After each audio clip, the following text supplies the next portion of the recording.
¿Cuál es el factor fundamental? La polución ambiental, la contaminación ambiental que tienen casi todas nuestras ciudades.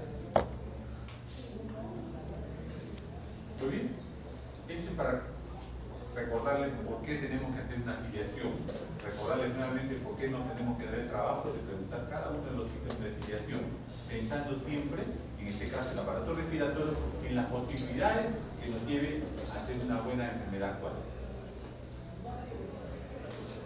En enfermedad actual, ya hablando de aparato exclusivamente respiratorio, tenemos sintomatología y signología primariamente de ellas, ¿no? Los síntomas respiratorios altos, la disnea, el dolor torácico, la tos, la expectoración y la hemoptisis son, en forma general, primariamente del aparato respiratorio.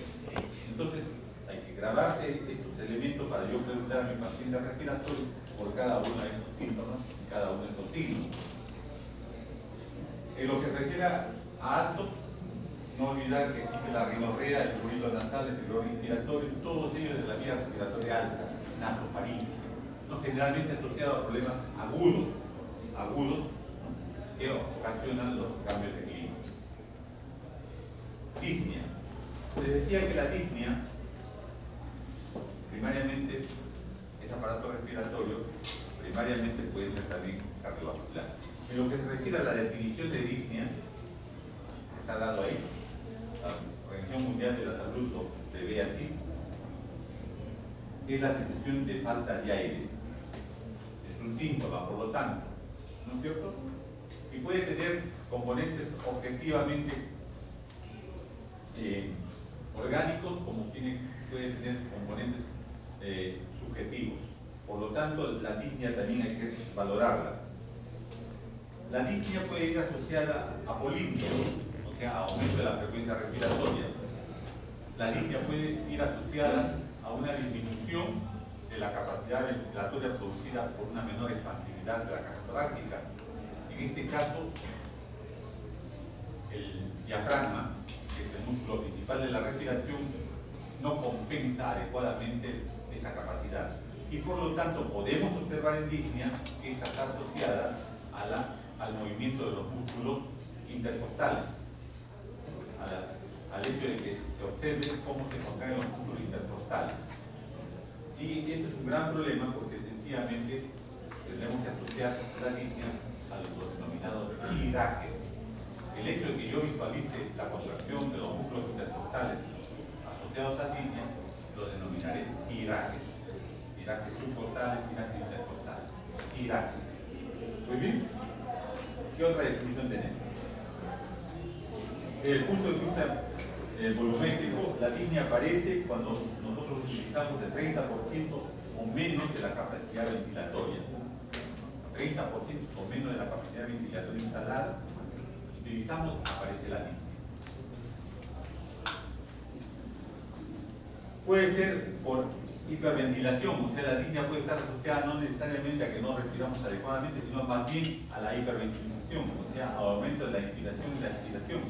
Y por lo tanto, puede ser en forma voluntaria, puede ser porque tengamos problemas de anemia, ¿no? Puede ser porque tengamos alta térmica, puede ser porque hagamos ejercicio físico violento, y también por problemas metabólicos como es la diabetes o el hipertiroidismo. Todos estos problemas pueden ocasionar una disnea por hiperventilación, ¿no? La acidosis en las enfermedades metabólicas, ¿cierto?, que suceden, y fundamentalmente los problemas neurológicos también alejados del problema del campo pulmonar, pueden producir también disnea. Entonces, por lo tanto, hay que tener en cuenta estos elementos de estudio para poder valorar. La disnea, ya hablando desde el punto de vista localizado del pulmón, puede deberse a que ha disminuido el parénquima pulmonar. El área pulmonar del recambio alveolo capilar disminuye. ¿Y qué hace que disminuya? Enfermedades. Enfermedades agudas, crónicas generalmente. ¿Qué enfermedades crónicas? El enfisema, la fibrosis, la telectasia. Básicamente, estos tres elementos pueden llevar a una disnea crónica, cuando el problema es disminución del parénquima pulmonar.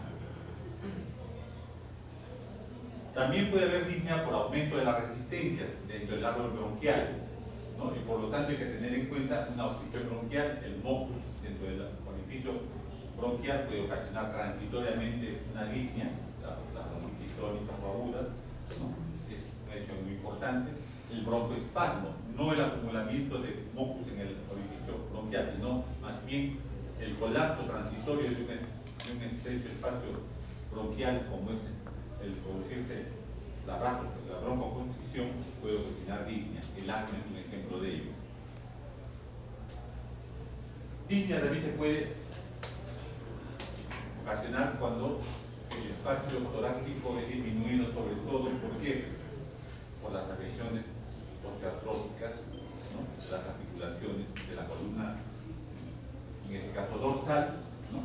También porque hay compromiso de sobrepeso, la obesidad hace que la caja torácica disminuya su ampliación, su contracción, y por lo tanto puede haber estos problemas. La poliomielitis es un problema radicular, un problema de una neurona, ¿no? También ocasiona este tipo de problemas.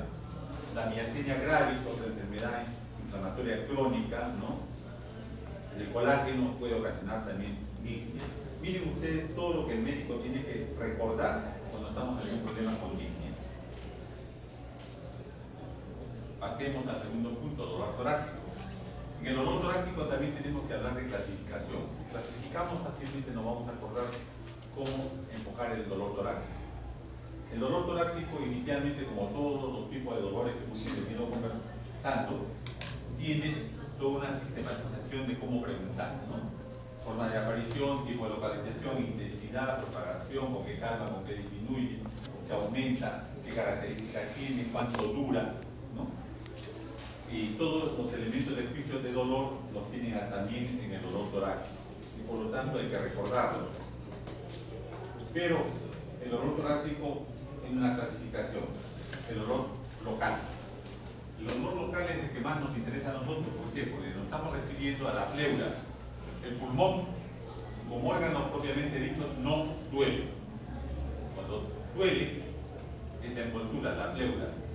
La pleura, para que duela, ustedes saben que tiene dos láminas, la visceral y la parietal. Por lo tanto, debe desaparecer el espacio que tiene entre la visceral y la parietal, con la noxa, por procesos inflamatorios, diferentes elementos, pero que hacen que la pared. Y al frotarse durante la respiración, el dolor aparece. Cuando por mejoría desaparece la noxa o porque se ha instalado líquido entre la lámina parietal y visceral, también que se abre, en ambos casos, por mejoría o por empeoramiento, el dolor desaparece. Pero mientras se frote, la pleura tiene una característica muy especial del dolor pleural. Punta de costado, lado lateral.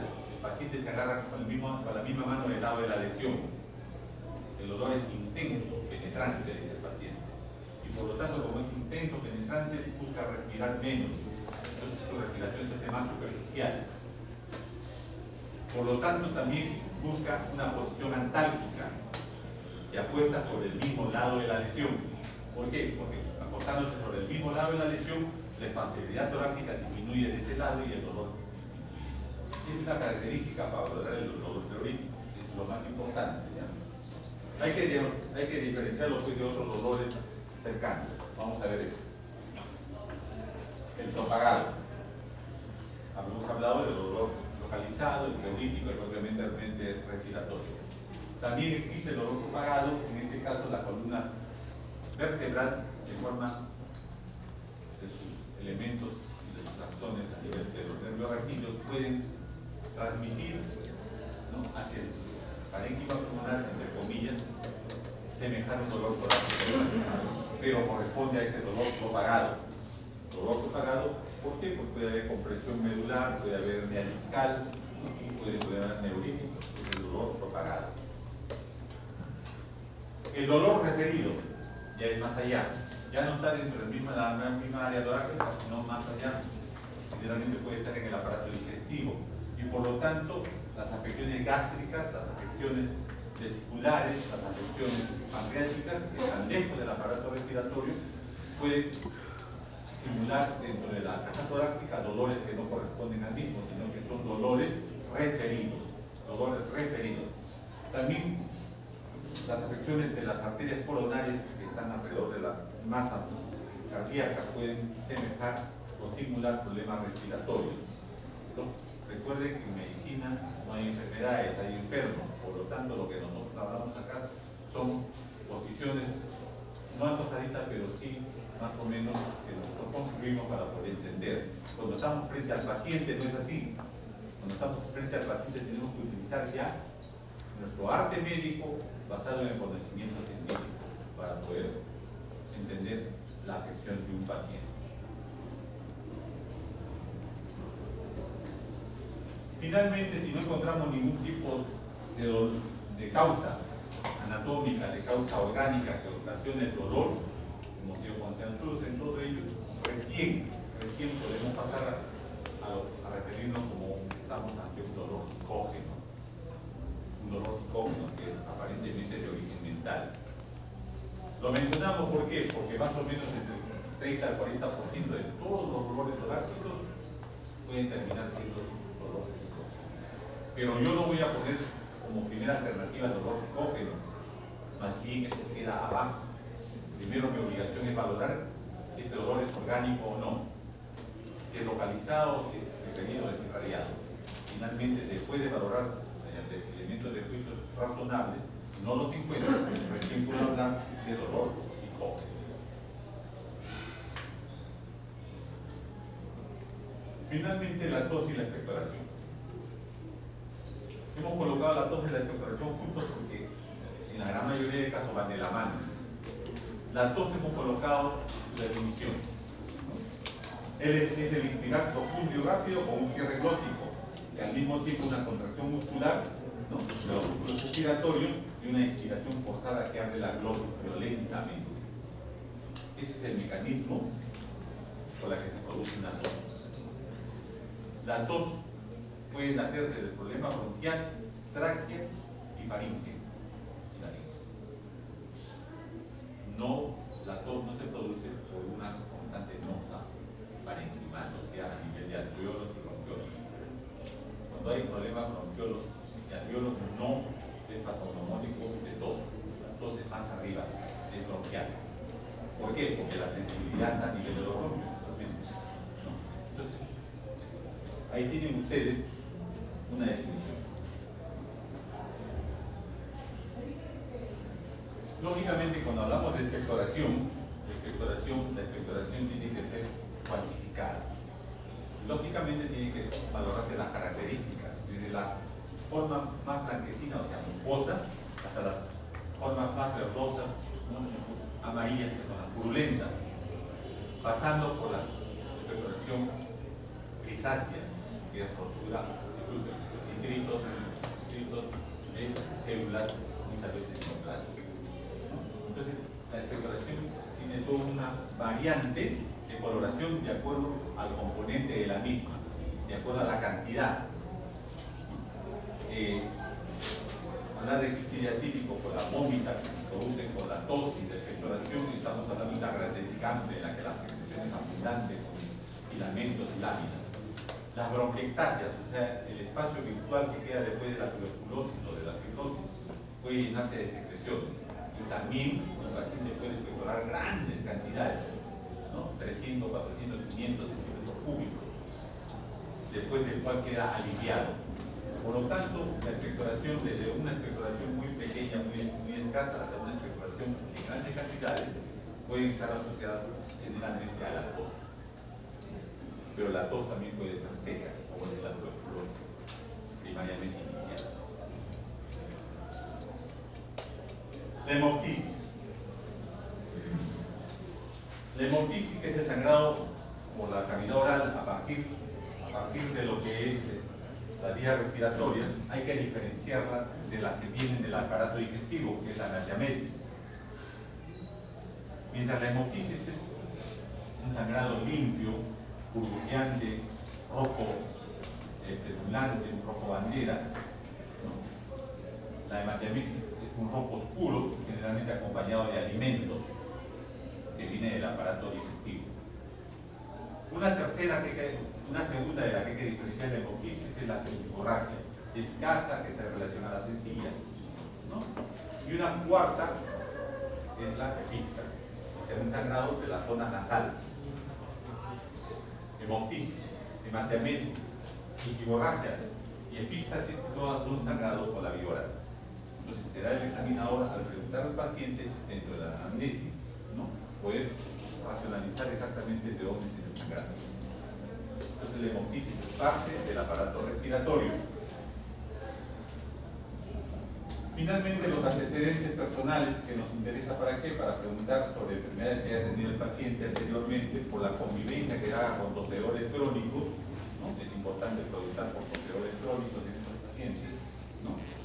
No solamente en el medio familiar, sino en el medio laboral, que puedan ser factores de contagio, ¿no? Hablar de afecciones respiratorias sistémicamente previas que haya tenido el paciente, es muy importante preguntar por todos los elementos que hemos colocado ahí, ¿no? Es importante también preguntar al paciente, ¿no?, sobre la exposición a materiales, ¿no?, inhalantes que hayan creado problemas en el mismo, ¿no? Hay que preguntar por las condiciones laborales en las que trabaja, como les decía inicialmente en la parte de filiación, ¿no? Hay que preguntar por el hecho de que haya tenido crisis espasmódicas, broncoespasmos que los ha llevado a tener que recibir oxígeno y broncodilatadores en algunas emergencias, ¿no?, de hace pocos días o de hace muchos años que no los tuvo. Entonces hay que preguntar por todo ello en personal. También hay que preguntar de tabaquismo, que actualmente ya casi nadie fuma, salvo todavía personas que quieren matarse solas, pero hay que preguntar con esta gente mayor sobre el uso del tabaco. Recuerden que el tabaco no solamente lleva al cáncer pulmonar, el tabaco también lleva a la fibrosis pulmonar. Y en pacientes que viven en la zona narcoandina, el uso de hornos y de leña. Ellos no fuman cuentas, pero por el hecho de haber contaminado usando la leña para sus propias actividades, su alimentación, en el término de su vida, terminan teniendo problemas también, ¿no?, de invalidez respiratoria. Los familiares, que básicamente son de origen genético. Tenemos que cuando hayan problemas respiratorios en los familiares, hay que preguntar, propiamente ascendentes, ¿no?, si han tenido enfermedad pulmonar crística, enfermedad del sistema pulmonar por déficit de alfa-1 antitresina, fibrosis quística, no bronquial, telangiectasia, tuberculosis pulmonar, hongos. Ojo, acá la tuberculosis hay que tener en cuenta que ya no es típicamente un problema socioeconómico de mala alimentación, ya no es un problema solamente social. Ya los estudios han demostrado hace más de 10 años que hay una predisposición hereditaria familiar a estar más expuestos a la tuberculosis. Hay un gen que está manejando el problema de la tuberculosis, que en el momento que se pueda destruir disminuirá altamente este tipo de problemas. En la práctica se demuestra en que, habiendo un tuberculosis hasta robo resistente, o mujer o hombre, que duerme con su esposo o la esposa durante varios años, no se afecta el tuberculosis que lo acompaña. No se afecta de la tuberculosis que lo acompaña. Entonces, a pesar de la exposición al contagio, a pesar de la alimentación que es semejante, no hay contagio. Los estudios demuestran casualmente la receptividad de la tuberculosis en la predisposición genética que el paciente tiene. Entonces, ya no solamente la tuberculosis actualmente es un problema socioeconómico, un problema también, ¿no?, de exposición genética. Por lo tanto, hay que tener en cuenta ello y preguntar.